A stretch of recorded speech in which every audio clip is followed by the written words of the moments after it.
안녕하세요. 딸 하나를 키우고 있는 30대 워킹맘입니다. 제가 처음부터 워킹맘이었던 건 아니고 아이가 3살쯤 되던 무렵에 다시 직장을 다니면서 워킹맘이 되었네요. 더 정확히 이야기하자면 남편과 결혼하고 얼마 지나지 않아 바로 아이를 가졌는데 그때 경단녀가 되었다가 다시 일을 시작한 거예요. 남편을 만났을 당시 저는 직원 수 10명 남짓의 작은 회사를 다니는 평범한 회사원이었습니다. 남편 역시 저와 마찬가지로 직장인이었고요. 저 200 남편 250 정도로 급여도 변변치 않았고 그렇다고 시댁이나 친정이나 딱히 여유 있는 집안도 아니었어요. 그래도 서로에 대한 믿음과 사랑 하나만 보고 결혼까지 결심했지요. 연애 때부터 결혼을 결심하기까지 별다른 다툼도 없었고 크게 서로 안 맞는다고 느꼈던 적도 없어서 그런가 모든 과정이 무르르듯 자연스럽게 흘러갔다고 할까요? 그래서 더욱이 이렇게 제가 남편과 헤어지게 될 거라곤 상상도 못했네요. 결혼식을 올리던 해 저는 30이었고 남편은 35이었습니다. 시부모님께서는 당신들이 집을 해주셨다고 입버릇처럼 말씀하셨지만 까놓고 말해서 1억 5천짜리 집에 5천 해주시고 1억은 대출이었어요. 저희가 갚아야 하는 대출이었지요. 하지만 저희 친정은 단돈 1,000만 원도 해주기 어려운 상황이었으니 제가 이러쿵저러쿵 말할 입장은 아니었어요. 그저 속으로 빨리 대출부터 갚고 아이를 낳아야겠다 싶었지요. 그런데 이런 상황과는 별개로 결혼한 지 얼마 되지 않아 남편이 자기는 하루빨리 아빠가 되고 싶답니다. 아이랑 나이 차이가 너무 많이 나면 안 좋을 것 같다면서요. 그리고 어머님께서도 하시는 말씀이 당신이 1살이라도 젊고 힘이 있을 때 저희가 애를 낳아야 당신이 봐줄 수 있다는 거예요. 그래서 저는 결혼한 지 3개월 만에 남편과 시부모님의 바람대로 아이를 가졌습니다. 하지만 막상 애를 낳고 나니까 어머님이 손바닥 뒤집듯 당신이 하셨던 말을 모르쇠로 일관하시대요. 당장 2달 후에 회사에 복귀를 해야 하는데 하신다는 말씀이 니들이 좋아서 난 자식을 왜 나한테 맡기려고 그러냐면서 황당하기 짝이 없었지만 안 봐주신다는데 제가 거기다 대고 할 말이 없더라고요. 어거지로 맡긴들 그건 그거대로 걱정이었고 결국 어쩔 수 없이 회사 대표에게 육아휴직을 더 써야겠다고 이야기를 했는데 회사 대표의 반응은 냉담하기 그지 없었습니다. 제가 다니던 회사의 육아휴직은 최장 1년이었고 저는 3개월만 신청해 놓은 상황이었기에 원칙대로라면 9개월을 더 쓸 수 있었거든요. 그런데 대표는 이미 3개월이나 쓰는 직원도 제가 처음이라면서 이런 식으로 나오면 곤란하다 그러대요. 그러더니 저더러 9개월 뒤에는 무슨 뾰족한 수가 있냐입니다. 지금 생각해보면 없어도 일단은 있다고 했어야 하는데 그때는 여러 가지 상황에서 오는 스트레스가 심했기에 그렇게 임기응변으로 상황을 넘기는 건 상상도 못하고 바보같이 없다고 사실대로 말했어요. 그랬더니 대표가 저더러 미안하지만 기존에 신청한 육아휴직이 끝나는 대로 회사에서 나가달라대요. 대신 이제껏 같이 일한 정도 있고 하니 실업급여는 받게 해줄 거고 퇴직금도 서운하지 않게 챙겨준다고요. 솔직히 그 당시에 대표가 뭐라건 간에 제가 우기고 버텼다면 대표도 어쩌지는 못했을 거예요. 하지만 우여곡절 끝에 회사에 남게 된들 대표 눈밖에 난 내가 얼마나 버틸 수 있을까, 가시방석에 앉아있는 기분이지 않을까, 회사를 다니는 내내 승진은 할 수 있을까. 이런 생각들이 자꾸 드니까 버티고 있는 게 무슨 의미인가 싶더라고요.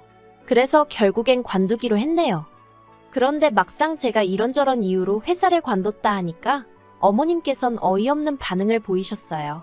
터놓고 말해서 그 모든 일의 시작은 어머님이 약속을 깨셨기 때문이잖아요. 그러니 저는 당연히 어머님이 저한테 조금은 미안해하실 줄 알았네요. 근데 어머님께서는 미안해하기는커녕 오히려 저더러 당신 아들이 외벌이해오는 돈으로 먹고 살 심산이냐며 저더러 속도 편하다고 그러시는 거예요. 그리고는 대출은 뭘로 갚고 애는 무슨 돈으로 키울 거냐면서 뻔뻔한 어머님을 보고 있자니 어찌나 실망스럽던지 오죽하면 앞으로는 어머님이 콩으로 매주를 쓴다고 해도 믿지 않겠다고 다짐을 했다니까요. 이후로 저는 집에서 육아와 살림에 시간을 쏟았습니다. 남편은 남편대로 외벌이 가장으로서 애를 쓰며 살았고요. 하지만 밖에서 고생한 남편에게는 미안한 말이지만 그렇게 남편이 벌어다주는 250으로 새 식구 살림 꾸려가며 대출도 갚고 애까지 키우기란 쉬운 일이 아니었어요. 그래서 어쩔 수 없이 제가 받은 퇴직금과 실업급여에도 조금씩 손을 댈 수밖에 없었습니다. 하지만 아이가 2돌이 되던 해에 결국엔 그마저 돈도 다 쓰고 정말 수중에는 돈 한 푼 남아있지 않게 되었지요. 게다가 안 좋은 일은 한 번에 몰려서 온다더니 당장 다음 달은 어떻게 해야 하나 막막한 가운데 남편이 상의도 없이 회사를 관뒀더군요. 친구와 사업을 하기로 했다면서요. 사실 남편이 회사 일을 힘겨워하는 건 어렴풋이 눈치를 채고 있었기에 그런 남편의 선택이 원망스러웠지만 뭐라고 하기는 그렇더라고요. 어쨌든 제일 속상한 건 본인이겠지 싶어서요. 말이 나와서 말이지만 남편은 영업직이었는데 늘 실적이 좋지 않아서 상사는 물론이고 동료들한테도 굽신거리기 일쑤였어요. 본인이야 저한테 티를 안 냈다고 생각했겠지만 어쩌다 통화하는 모습이라던가 저도 사회생활을 안 해본 게 아니니 솔직히 딱 보면 어느 정도는 그림이 나오잖아요. 그래서 저 회사를 몇 년이나 다닐 수 있을까? 문득문득 그런 걱정이 되기도 했었지요. 그런데 그 시간이 이토록 빨리 찾아올 줄은 몰랐거든요. 남편은 친구와 함께 지방에서 일을 시작해보기로 했다며 주말 부부를 선언했습니다. 회사를 관둔 것도 어이가 없는데 뜬금없이 주말 부부라니 기도 안 차대요. 무엇보다 남편이 말하기를 당분간은 한 달에 한두 번밖에 못 올라올 것 같다는데 그 말은 다시 말하면 저는 남편이 올라올 날짜만 기다리면서 그때까지 그저 집에서 살림하고 오롯이 딸하고만 씨름을 해야 된다는 거잖아요. 아무리 눈에 넣어도 아프지 않을 자식이라지만 한 달 내내 마땅히 말할 상대도 없이 어떻게 그렇게 사나 싶어서 눈앞이 깜깜하대요. 그래서 제가 남편더러 그러면 차라리 친정어머니라도 오시게 하겠다 했어요. 친정어머니가 오셔서 애를 봐주시고 그 사이에 내가 아르바이트라도 하겠다고요.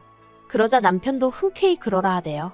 어쨌든 그렇게라도 해서 맞벌이를 하면 좋지 그러면서요. 남편과 저 부부 두 사람이 상의를 해서 정한 일이었으니 이게 문제가 될 거라곤 누가 상상이나 했겠어요?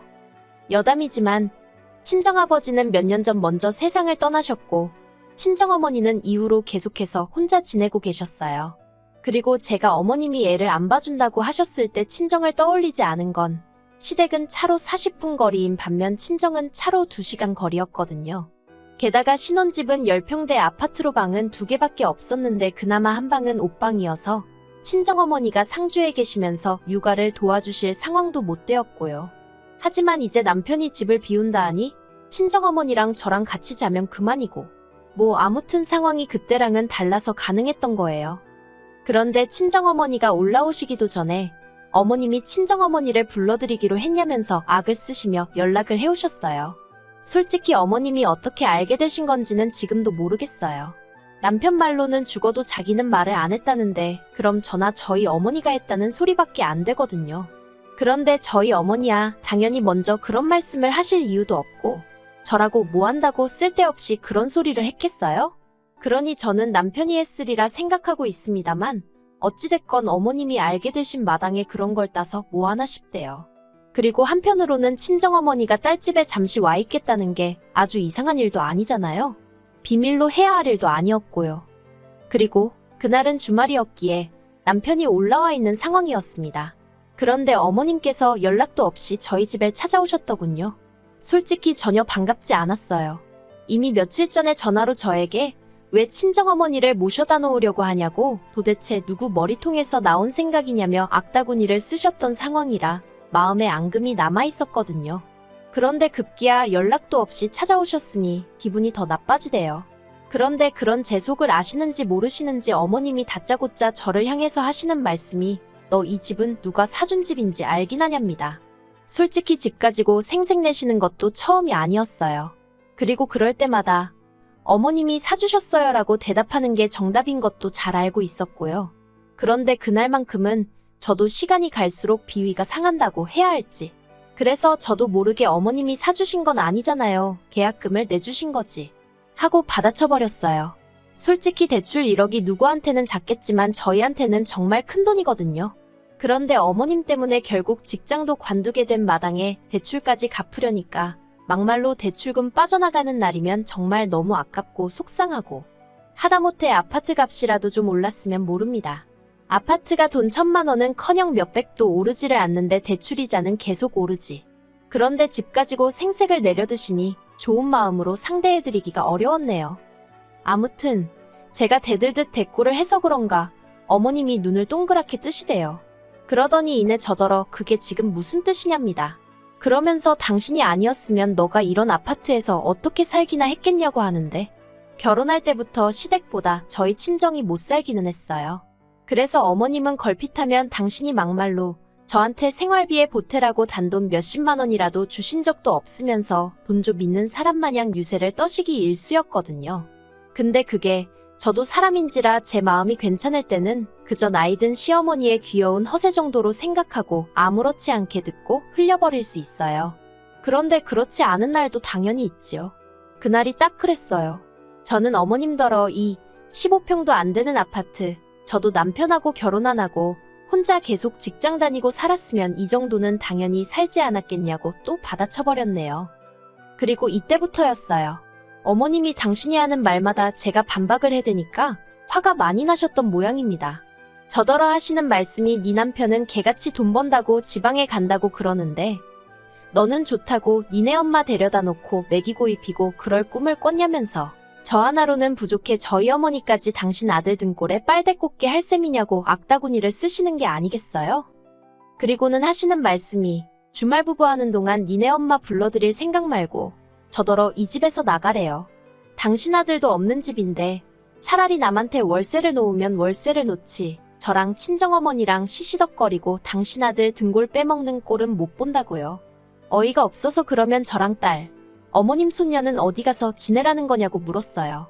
저야 막말로 피 한 방울 안 섞인 남남이라지만 저희 딸은 엄연히 어머님 손녀잖아요. 그런데 어머님이 하시는 말씀이 그런 건 저더러 알아서 하래요. 당신은 관심 없다고요. 제가 황당하고 어이가 없어서 남편을 쳐다보곤 무슨 말이라도 해보라 했어요. 그랬더니 남편이 겨우 한다는 소리가 제 말도 일리가 있지만 어머님 말씀도 일리가 있답니다.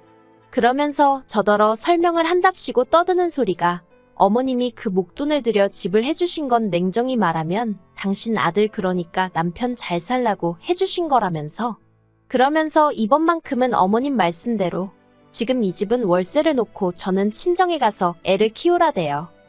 어이는 없었지만 그래도 거기까지는 제가 이해해보려고 했어요. 그래서 알겠다고 대신 생활비는 원래대로 보내줘야 한다 했지요. 그런데 이번에도 또다시 어머님이 이번에도 또 끼어들어서는 당신 아들이 무슨 돈 나오는 기계도 아니고 정작 당신 아들은 저희 친정에서 먹고 자는 것도 아닌데 왜 생활비를 보태야 되냐입니다.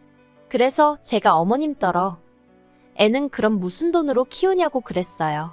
그리고 저는 저대로 엄연히 어머님 아들 부인인데 생활비를 받아서 생활할 권리가 있다고 소리를 질렀지요. 그런데 어머님께서는 제 밥값은 제가 해야 된답니다. 밥값도 못하는 여자는 기생충이나 다름이 없다나요?